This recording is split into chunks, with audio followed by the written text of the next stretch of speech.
All right, so yesterday I started this channel and I did a video introducing myself and a couple of videos on the tools that I use to make money. And this is the toolbox, and you can see it's a whole setup. That one up top is that's one I got from my father. I don't have much in that right now, but I've got a whole setup here, and it's rusty there. You can see I got this box. This is just like a homeowner's type box. It's not a professional mechanic, but I don't even have the keys for it. But it's not locked. It doesn't go anywhere but here. I bought this off of the Facebook Craigslist thing where you can buy things, and I bought it because I've been acquiring tools to do all sorts of like mechanic work and different things over the years as I need them, and I had nowhere to put them. They were in 5-gallon buckets with the bucket boss things. But this is my mechanic stuff. I work on everything from the cars and our snow blowers, our generator, lawnmowers, things like that. My truck, my wife's car. But I also work on appliances too. My father used to do that, and I learned some stuff from him, and I got some of his tools in here. There's no brand loyalty. There's everything from Harbor Freight, and there's one Snap-on tool, and I'll show you that. But I'm gonna get into it. These are just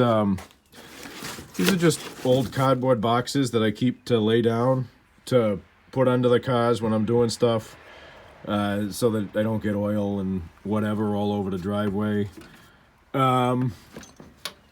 This is the top of it. You can see there are no rails or anything. The sockets are just, ooh, it's weird reaching through that. The sockets are just free, and I can pick them up. But everything's labeled, and I got, of course, what's a toolbox without stickers? Relco Bonds. That's where I work. Most of these are magnets, but so what I did was I labeled everything, so you can see. All I have to do is just look, and okay, that's where that is. And I've got a big SAE section because I do a lot of small engine work, and a lot of the stuff that I have it's weird. It's still in inches, but you can see that's the knife I was talking about yesterday, the kind that I used to like. You take them apart with a screwdriver. Mirrors so you can look behind things and kind of get different angles. These picks, I bought them in like a clearance rack at like an Ace or something. Oh, I use those all the time, and I didn't think I would. Little flashlight, and oh, I knocked that over. These little straws that you put on like brake clean or the WD-40 or liquid wrench or something. I always lose them, so I just put it there now. I knocked 2 of them over. So let me put these back. These are my just Torx sockets here.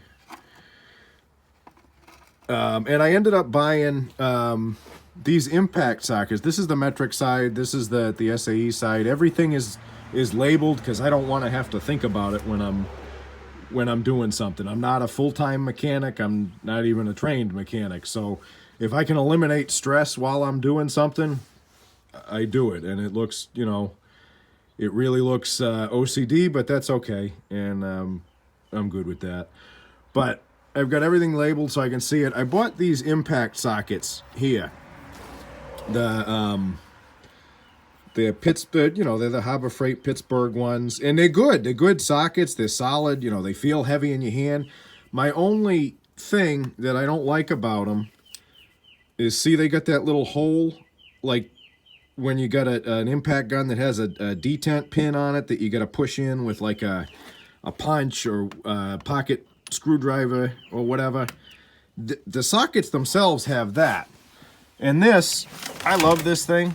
My wife got me this for Christmas, and I was using breaker bars before, but this is just the Harbor Freight impact gun. You can see it came with the sticker upside down, and I keep the little plastic thing on it. This does not have a detent pin, so the sockets fall off of it. If I was making money with this thing all day long, it would annoy me a lot more than it does.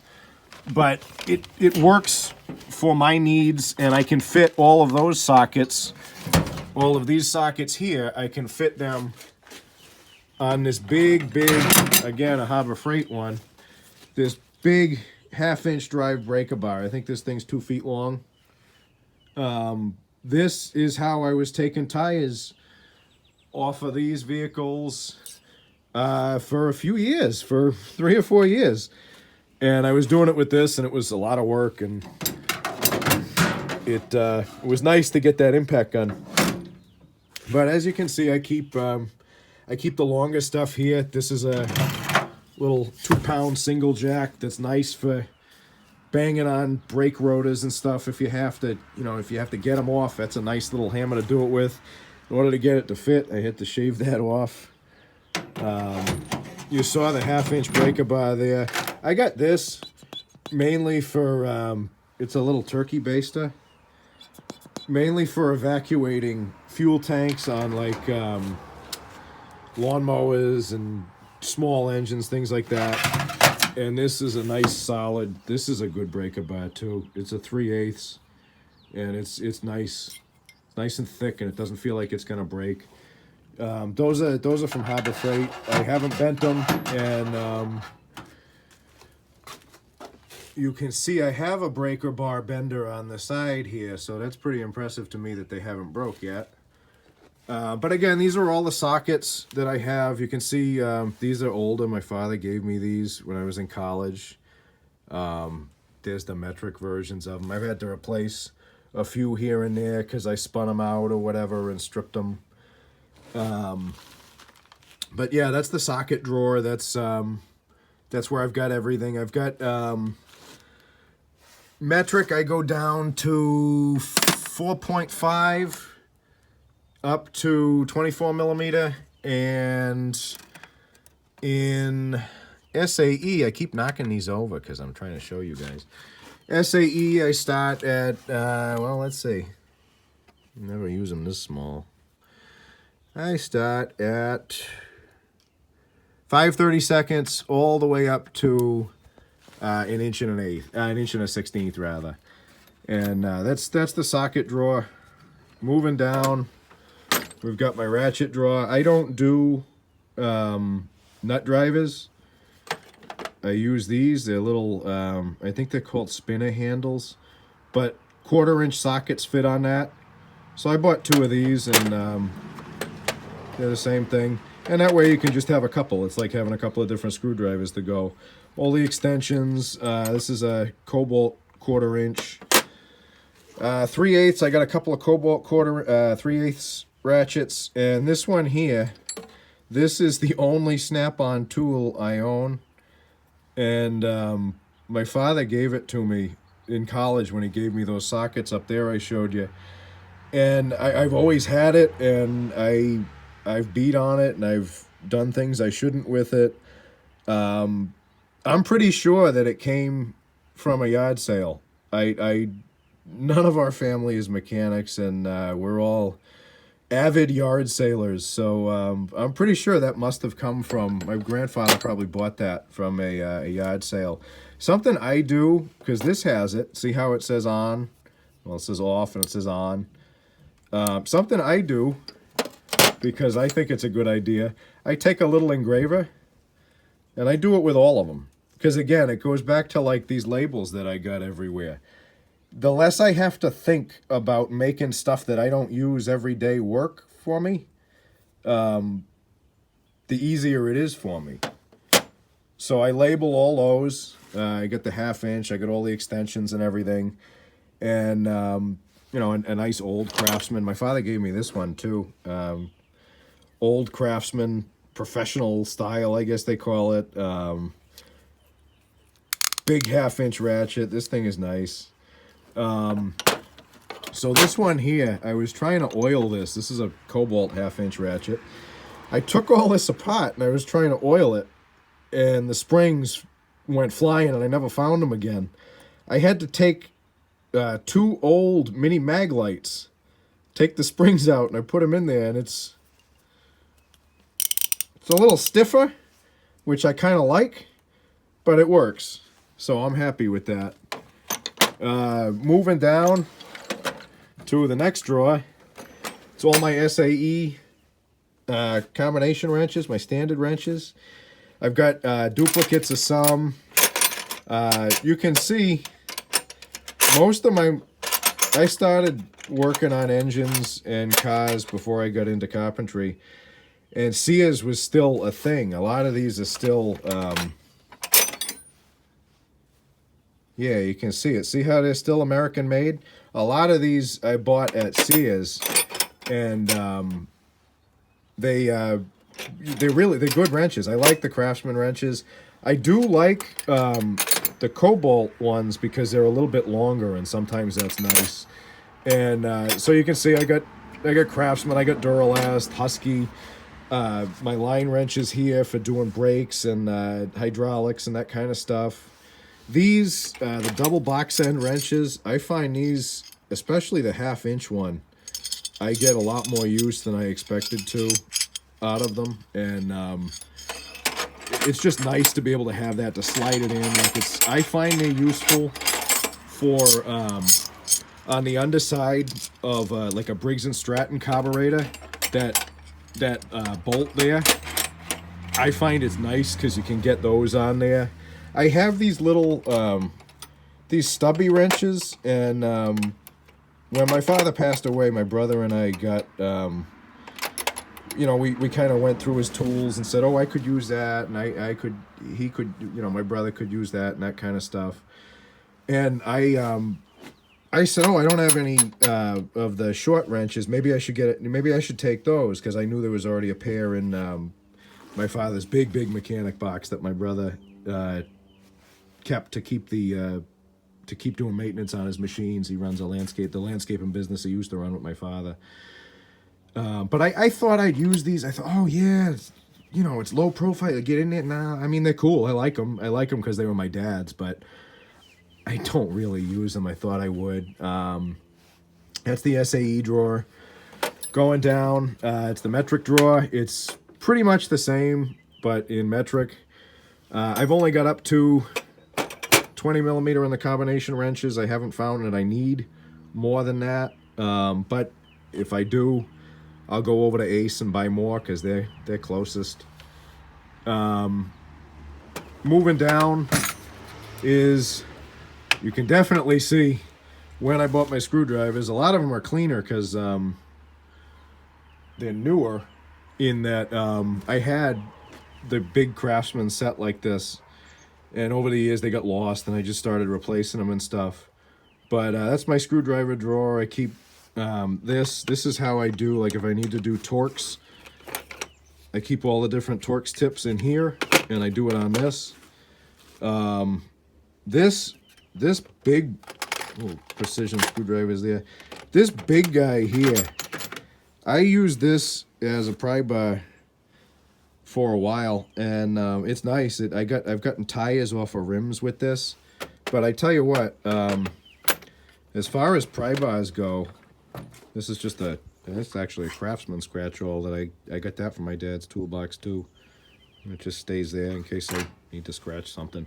But I tell you what, for pry bars, these things here, they sell them at Walmart, this Hyper Tough thing, and they're nice. They got the striking cap on them, and I had a brake pad that was stuck on my wife's car because the caliper was completely frozen, and I just had to, you know, break it free. I got this on the back of it, and I started smacking it with that blue Cobalt hammer I showed you guys, and that came off nice. And I got a couple of sizes of them. I got a longer one here, see, and I got this really long one. I actually want to get 2 of these because I like that size. I want to get a second one, but this really long one is pretty cool too. How long that is, and they're cheap.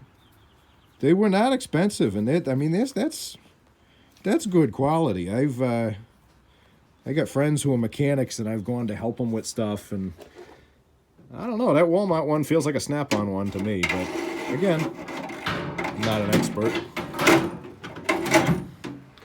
So that's back in there. I got more stickers on the side. These things here, These magnetic trays.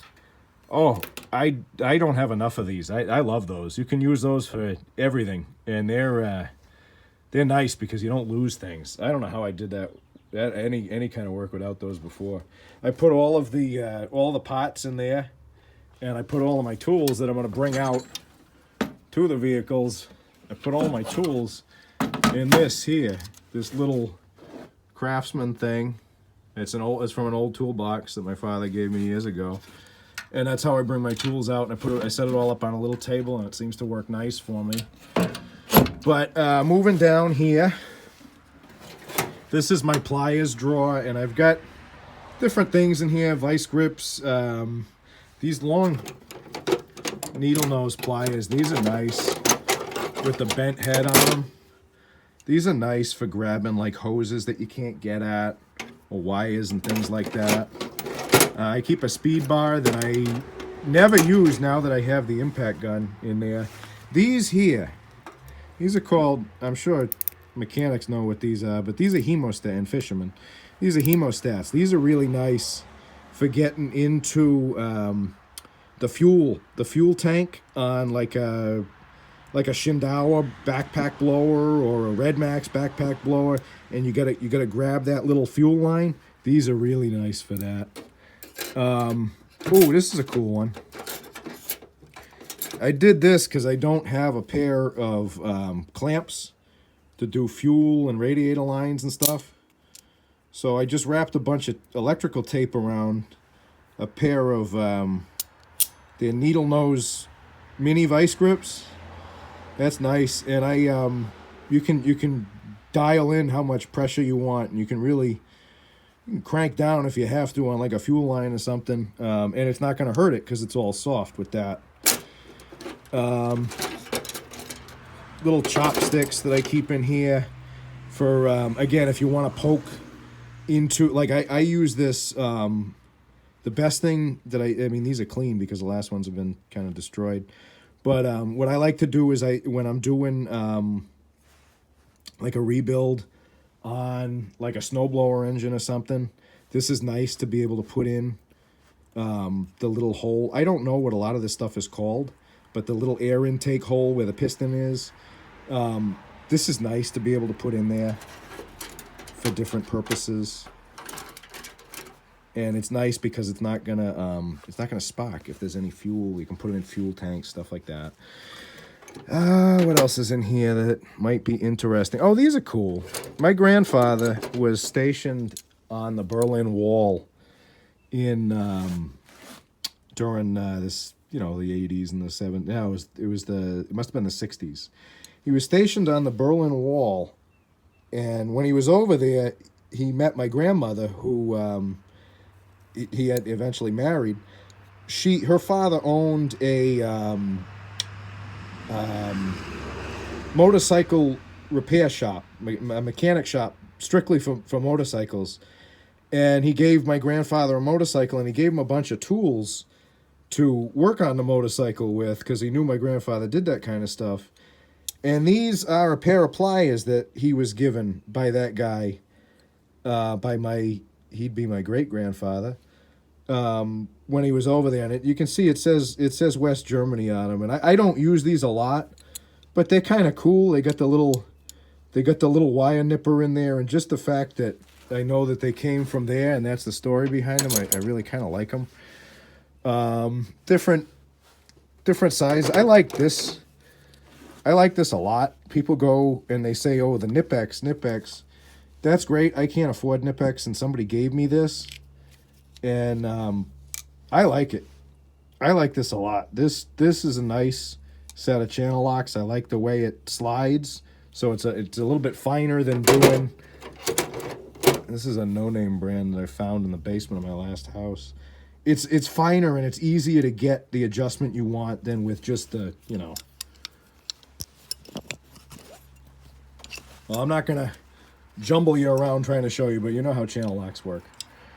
So moving on down, this is kind of my miscellaneous drawer. I got, so I was telling you guys that there was a framing hammer that my dad used to build his tool shed. And this is the 22-ounce framing hammer that that was too heavy for me to swing daily. And I keep it in here now. It's a nice little hammer that I keep in there. This is a 20-ounce. It's a Vaughan. I like Vaughan hammers. I got it and it was 16, 17 inches long. And it was just too long and it wasn't comfortable. So I cut it. I cut 3-4 inches off, and now I like that. I can get a good smack with that if I have to. I keep files in here. This is nice for doing like, if you can't get a screw, you put that on a drill, and you put the bit in here, and it'll be able to turn the screw at an angle. I keep a big, like if I ever have to beat a piston, like if a piston's stuck and I'm doing a rebuild, I like to keep, this is a newer one, but I like to keep pieces of dowel like this so I can use them as a big punch. I've got some cold chisels in here. This stuff, a couple of little drill bits that I just threw in here because I really had nowhere else to put them. I got a whole bunch of drill bits over there, but wire wheel brushes. This universal oil filter wrench that is made to fit all of them and fits none of them. A couple of Harbor Freight torque wrenches that like I said, I don't do this professionally, and that's really good enough for me. That's what gets the job done for me. So moving down here, you guys saw the impact gun, the 1/2-inch Harbor Freight impact gun. I keep zip ties. I always like to have a ton of zip ties because you can use them for everything. This here, I keep a quick set of, like if I mess up threads or if I gotta take stuff out, I keep mini files in there. Little T-handle tap, and there's some taps in there. We'll see if this closes up now. Oh, I'm surprised. I got a tire patch kit. I got, you know, the glue, the rubber things that you shove in there. Yeah. Got a tire patch kit. This thing has saved me tons of money. I always buy new ones and throw them in there. But you can see I got a bunch of them. I keep extra valve stems, a pair of pliers to be able to reach in and pull stuff out. This way I can just take the bag to the vehicle and fix it. I can throw it in my truck too and just take it to, you know, my brother's shop. I had to get a new set of these little screwdrivers because they're just cheapies. They're like $4. Because I was using this, I was trying to push something in, trying to push the patch in, and somehow the tip just kind of bent. So for $4, what do you expect? All right, what else do I have here? I got my jack stands there. I got 2 of them. The jack there that I jack up the cars with, a church brother gave me that because he knew that I was using a bottle jack and it just was not comfortable for me. This is a bigger tap and die kit. If I can't get it out of this, I'll find it in there. This here, a rivet gun, and I've got nowhere really to put it, so I just keep it in this package. I don't use it enough that I gotta buy something for it, and the 3 or 4 times I've used it, it's worked good. It's a Hyper Tough, so that's gotta be what, Walmart. In here, oh, these are cool. I like to do this. I like to do this so that I don't have to, when I go to the auto parts store. I use an O'Reilly's now. For years I was using AutoZone. But when I go to O'Reilly's, that's the truck I have. I mark what the filter is to get a new filter. And I say, yep, this is the number that I need. I keep a bunch of them in there for different things. There's my wife's car, the oil filter card is in there. There's different oil filters for the machines that my brother uses for the landscaping business. And I'm sure he keeps them too, but if he ever has a problem, he can say, hey, what's the oil filter number for that? And I can just look it up in here.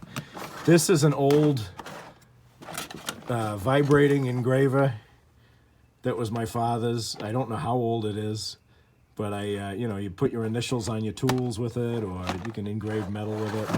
And down here is just extra air fittings for my compressor. I don't have a big mechanic style compressor. I have, well, I'll show you.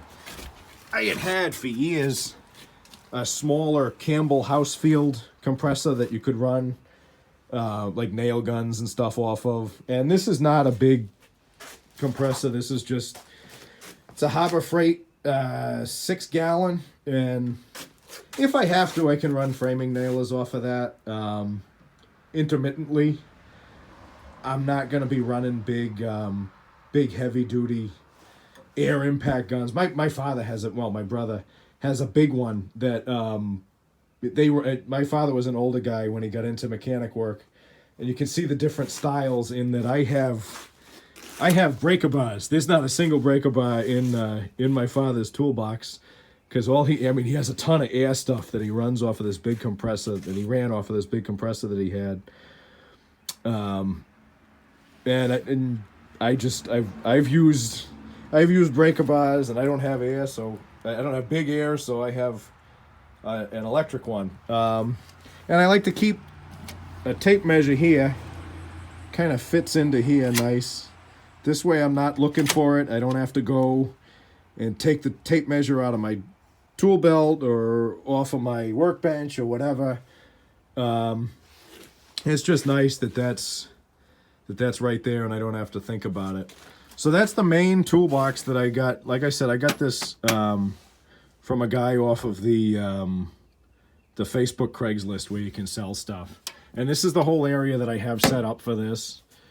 I keep a flashlight here, a bigger flashlight with a pair of, these are covered in oil and everything, like beater gloves that I can put on. Like if I know there's gonna be like metal dust, like brake dust, and it's gonna chew up my hands, I'll throw those on. Coming up here again, it's all labeled. It's this is the electrical box, and in here I've got little electrical test light. These are nice, but they don't tell you a lot. This, I can get it out. This multimeter, this is just it's a cheapy Harbor Freight, but I tell you what, I use it and it gets the job done for me, and I'm comfortable with it. I'm happy with it for all the different things that you can do. I don't know how I'm ever going to change the batteries on it, but they're like $5, so if it dies, I buy a new one. What else do I have up here? More of the ubiquitous electrical tape that I like. Battery terminal cleaner for cleaning your battery terminals. It was an impulse buy. It was sitting there, so I bought it, and a little tester that I think came free actually with this thing. But up here, more knives, more scrapers. A little folding knife. Just in case I have to like cut through stuff, a razor scraper. These are cool. These are nice. You get the close. And just regular putty knife, scraper, that kind of thing. Another knife. I got this in a set of 2 when I was still a paramedic, and I didn't realize it, but that's the way it closes. And it doesn't feel safe to me because I feel like I can, open it by mistake. So it's been sitting up here ever since. This stuff's kind of cool. Calipers and straight edges, and what I'm going to show you here, I like this. This had different pockets in it to be able to hold different stuff. So I can keep my feeler gauges in there. I can keep an extra thread finder in there. There's a cheapy caliper in there.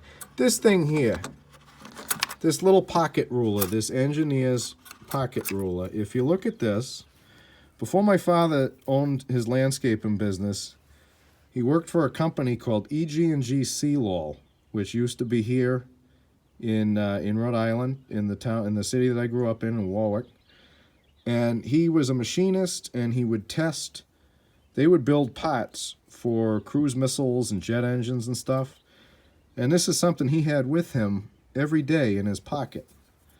And I found it in a bunch of his stuff, actually at my house, and I didn't realize it until I looked at it and saw that it was, it said Sealall on it. But you can see he used that engraver that I just showed you, and he put his name on it. And I think that's kind of cool to be able to have, because we lost him in 2018. Actually, coming up on April 10th, it'll be a few years now. And he was a big part of our lives, and it's nice to have some of his tools and to have some of his stuff, and to be able to. When he first passed away, I went over to his house. Obviously, I got the phone call when I was working at the oyster farm, and I went over to his house, and everybody was there. I said to my wife, I said, "Oh my God, look at all the cars! It looks like Christmas," because we always had Christmas Eve there. But everybody was there, and I just went out into his garage, into his tool shed that he built, and I was just touching his tools because I knew they were him, and I knew that he touched them. And that was something that it was just one of those things that I did, and it helped me get through it. This is my sharpening drawer. I sharpen a sharpening stone. I got a little homemade leather strop that it works for me. 600 or 800 grit sandpaper to clean up. I wrap it around the stone, put a little bit of oil on it. You can clean up edges real nice. Duct tape, because you always need duct tape. And just small things of brake grease. I keep a big tub of it. Keep the big tub. That's where I keep all my chemicals and stuff. You can see I got extra pots over there. I got that boy's axe. Just extra things. That shovel up there, that little collapsible shovel, my father got me that one year at Christmas time for going backpacking. I do a lot of backpacking. But yeah, that's basically the bulk of my mechanic stuff. I don't have anything in there. I do keep stuff on the sides. A couple of just clamps, because sometimes you want to hold something in place. I got a scrunch for chainsaws. If you've ever worked in the ambulance or fire service, you know what those are. Those are trauma shears, and I'm sure you have dozens of them like I do. I keep a little bit of extra metal wire. This is the knife that I had on my wrist the entire time that I worked for the oyster farm. You can see, maybe you can't see, maybe we can get it on.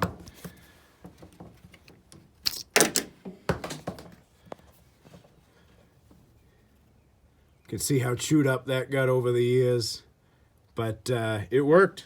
It did what I needed it to. I keep these. These are just coat hangers that I bent if you want to hang anything really, but most of the time I'm hanging a brake caliper so it's not putting stress on the line. An old gun case for my shotgun. Some Conibear 110s. Just more clamps, a couple of metal cutting wheels for a chop saw, that kind of stuff. That's really about it for this. I can get more into detail on some of my preferences, but this is the stuff that I do a lot of my repairs with, and if I find I need more, I buy it and add it as I go. But I hope you got something out of this video. I hope you enjoyed it, and I hope wherever you are, you're comfortable and that God is with you. Thank you.